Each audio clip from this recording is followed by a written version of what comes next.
பகவான் ஸ்ரீ ராமபிரான் தன்னுடைய தந்தை தசரதனுடைய ஆட்சி காலத்தில் அவருக்கு கீழாக இருந்து பல்வேறு பணிகளை ராமபிரான் செய்துட்டு இருந்தார். அவர் தினமும் தன்னுடைய தாயாரிடம் உணவருந்தி விட்டு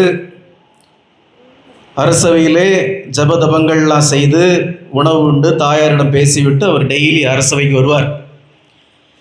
பெரிய அரியணையில் தசரதன் உட்கார்ந்திருக்க, சிறிய அரியணையில் ராமபிரான் உட்கார்ந்து அவருக்குண்டான அரசவை பணிகள் எல்லாம் செய்வார். அப்போது ஒரு முறை ஒரு அயோத்தியா நகரில் உள்ள ஒரு பக்தர் ராமபிரானுக்கு ஒரு மரத்தால் ஆன திருவடிகளை கொடுத்தார். அந்த கதை உங்களுக்கு ஏற்கனவே நான் சொல்லியிருக்கேன். அந்த திருவடிகளை அணிந்து கொண்டு பகவான் ஸ்ரீ ராமபிரான் ஒரு நாள் அரசவைக்கு வந்து கொண்டிருக்கிறார்.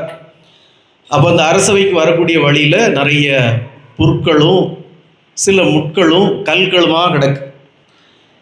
இதுகளில் இருந்து அவருடைய திருப்பாதங்களை அந்த திருவடிகள் பாதுகாக்கிறது. நடந்து வரப்போ பகவான் ஸ்ரீ ராமபிரான் அதை பார்த்துட்டே வரார். நம்முடைய பாதங்களை இந்த செடி கொடிகள்லேருந்து புற்கள்லேருந்து கற்கள்லேருந்து நம்முடைய திருவடிகள் நம்ம பாதுகாக்குதே அப்படிங்கிறத பார்த்துட்டே வரார்.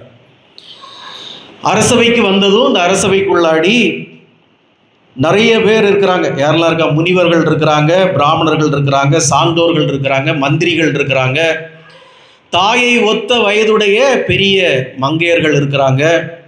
எல்லோரும் அரசவைக்குள்ளே இருக்கிறதுனால பகவான் ஸ்ரீ ராமபிரான் தன்னுடைய திருவடிகளை அரண்மனைக்கு வெளியே கழட்டி விட்டுட்டு அரண்மனைக்குள்ளே போகிறார்.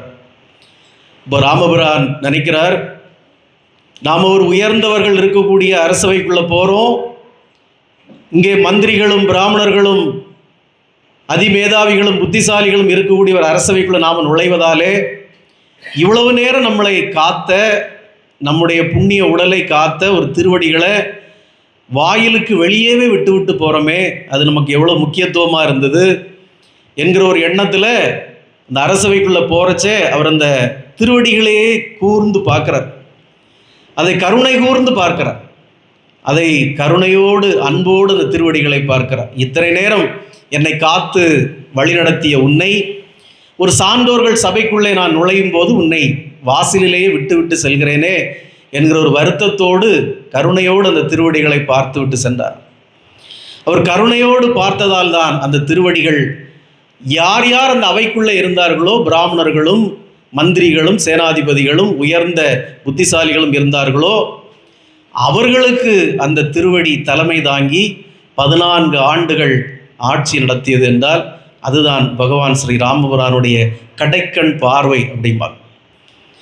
எந்த அரசவைக்குள்ளே சான்றோர்களும் உயர்ந்தவர்களும் மந்திரிகளும் இருப்பதாலே அவருடைய திருவடிகளை வெளியே விட்டு விட்டு சென்றாரோ, அவருடைய கடைக்கண் பார்வையால், கருணை கூர்ந்த பார்வையால் இந்த திருவடிகளை அவர் கூர்ந்து பார்த்ததால் அதே சான்றோர்களுக்கும் மந்திரிகளுக்கும் உயர்ந்தவர்களுக்கும் அரசனாக அந்த திருவடி உட்கார்ந்திருந்து அரியணையிலே உட்கார்ந்திருந்து 14 ஆண்டுகள் ஆட்சி செய்தது. அத்தகைய கருணை கடவுளுடைய கடைக்கண் பார்வைக்கு இருக்கிறது. அத்தகைய ஏக பரம்பொருளுடைய திருவடிகளுக்கு நாம் இன்று இவ்வளவு சேவைகள் செய்கிறோமே, இறைவனுடைய கடைக்கண் பார்வை நம் மீது எவ்வளவு தூரம் இருக்கும். அப்போது காலம் வரும்போது, காலம் கனியும் போது நம்மையும் அந்த திருவடிக்கு இணையாக பகவான் நிச்சயமாக உயர்த்துவார். நம்மை நிச்சயமாக உயர்த்தி அத்தகைய மேன்மையை நமக்கு அருள்வார் கடவுள்.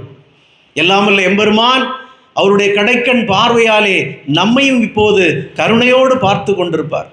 அவருடைய திருவடிகளுக்கு நாம் செய்கின்ற சேவைகளையும் அவருடைய திருநாமத்தை நாம் பாடுகின்ற மகிமையும் அவர் கடைக்கண்ணால் கருணையோடு பார்த்து கொண்டிருப்பார். ஒவ்வொருவருக்கான, நம்மில் ஒவ்வொருவருக்கான காலம் கனியும் போது அந்த கருணாமூர்த்தி நம்மீதும் கருணையோடு அவருடைய அருளாசியை புரிவார் என்கிற நம்பிக்கையோடு நாம் இருக்க வேண்டும்.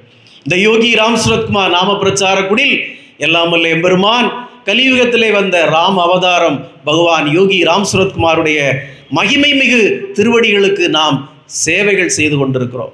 எந்தவித பிரதிபலனையும் எதிர்பாராமல் பகவானுடைய கடைக்கண் நம்மீதே இருக்கிறது. அவர் கருணையோடு நம்மை பார்த்து கொண்டிருக்கிறார். நமக்கான அவசியம் வரும்போது, நமக்கான தேவைகள் வரும்போது பகவான் நம்மை கருணையோடு அந்த கருணாமூர்த்தி அரியணையிலே அமர வைப்பார் என்பதை நீங்கள் ஒவ்வொருவரும் உங்களுடைய சிந்தனையிலே நிறுத்தி கொள்ள வேண்டும். யோகி ராம் சுரத்குமார், யோகி ராம் சுரத்குமார், யோகி ராம் சுரத்குமார். ஜெய குருராய.